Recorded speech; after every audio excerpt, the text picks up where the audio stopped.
O que é que são os baldios, nomeadamente em Portugal? Bom, a primeira referência escrita aos baldios é feita por Santo Isidoro, no século VII, sob o regime visigótico, nomeadamente em Sevilha. É ele quem faz a primeira referência escrita à palavra baldios. A palavra baldio parece ter origem germânica, com o significado de baldo, falho, inútil ou carecido, ou seja, um terreno que não é produtivo, que não é usado. Havendo igualmente quem defenda a filiação árabe, batil, que significa inculto, ou mesmo uma origem da palavra pré-romana, talvez celta.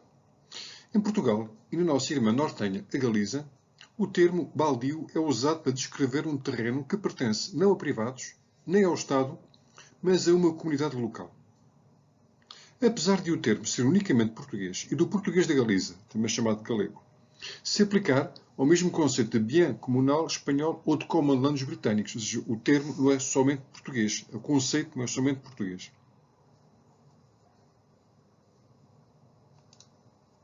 Ao longo dos tempos, foram tidos como bens que ora se consideravam do domínio público, sob a administração das autarquias onde se situavam, ora do domínio patrimonial das mesmas autarquias, os baldios. Tradicionalmente, os baldios eram usados como zonas para apacentar o gado, recolha de lenha, o uso do mel, como se vê aqui neste exemplo aqui do lado, onde vemos um grupo de cidadãos medievais a colher o mel, e aqui na caça. A origem remota dos baldios recua até a Idade Média e às doações dos monarcas aos habitantes das vilas, recém-conquistadas ou acabadas de fundar, e que serviam como forma de promover ou estimular o seu desenvolvimento e povoamento. Na década de 40, o regime de Oliveira Salazar publica a nova política de aproveitamento, que permite ao Estado a posse de terrenos baldios.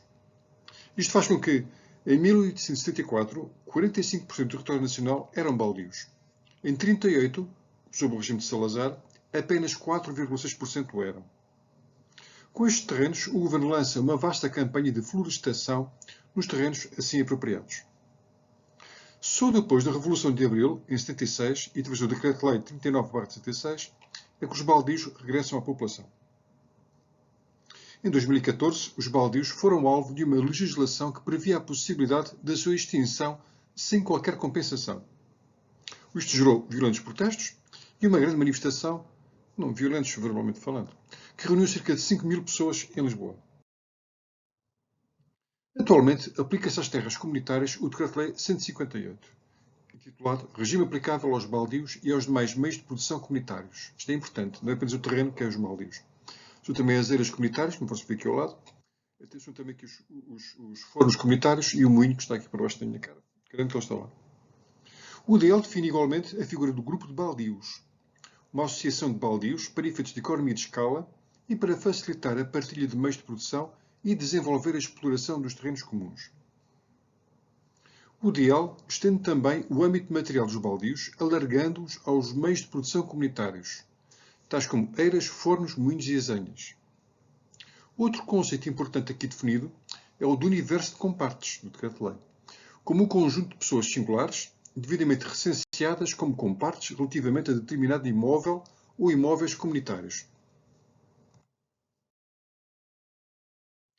Quem administra os baldios é a Assembleia dos Compartes. Temos aqui um exemplo de uma Assembleia de Compartes, que é formada pela reunião de habitantes de uma ou mais freguesias que, de acordo com os costumes locais, têm acesso ao direito de uso dos baldios. Esta Assembleia que elege depois o Conselho Diretivo, com 5 elementos, que tem a seu cargo as funções mais administrativas e de gestão executiva do baldio. Há também a Comissão de Fiscalização, e a Assembleia de Compartes pode liberar a alienação a título oneroso mediante concurso público de áreas limitadas dos baldios.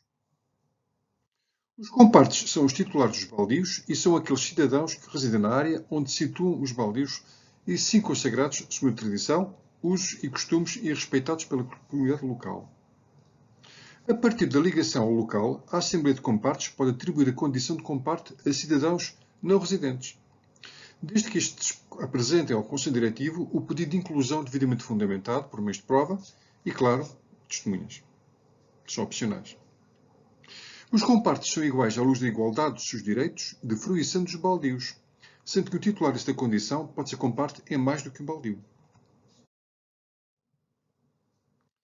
A Plataforma Eletrónica Nacional de Identificação de Baldios que era para ser criado e estava previsto no Decreto-Lei 158 de 2017, não existe.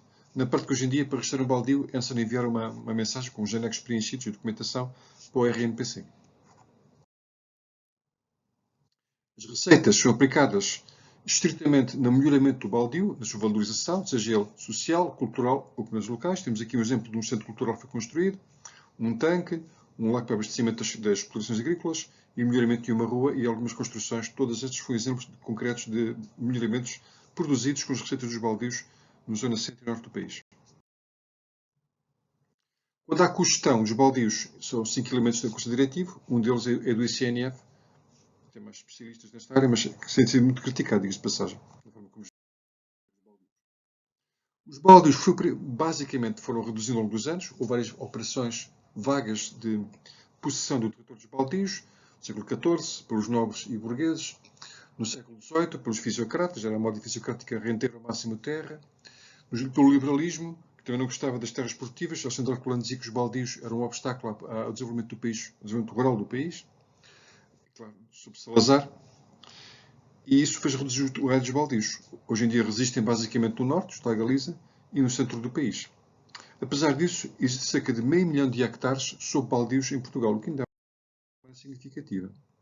Os números são incertos, dependendo das fontes. Há quem fale de apenas 8 centenas, há quem fale de bastante mais. O IFAP menciona 6.057, com a distribuição que está aqui ao lado, sobretudo, portanto, em Vila Real temos quase um terço, vai lá, metade deste número, e a maior parte são geridas pelos compartes, 37%, e 23% delegaram as competências de gestão nas duas de freguesia. O Estado administra 22%, aquela questão da cogestão, o ICNF. E aqui algumas fontes que podem consultar, há mais, eu gostei destas, recomendo, uma delas são as oficiais, é o Decreto-Lei. E também está aqui uma referência muito importante à Baládia, que é a Federação de Baldios de Portugal. Então, uma fonte interessante a consultar, quem se interessa sobre estes temas.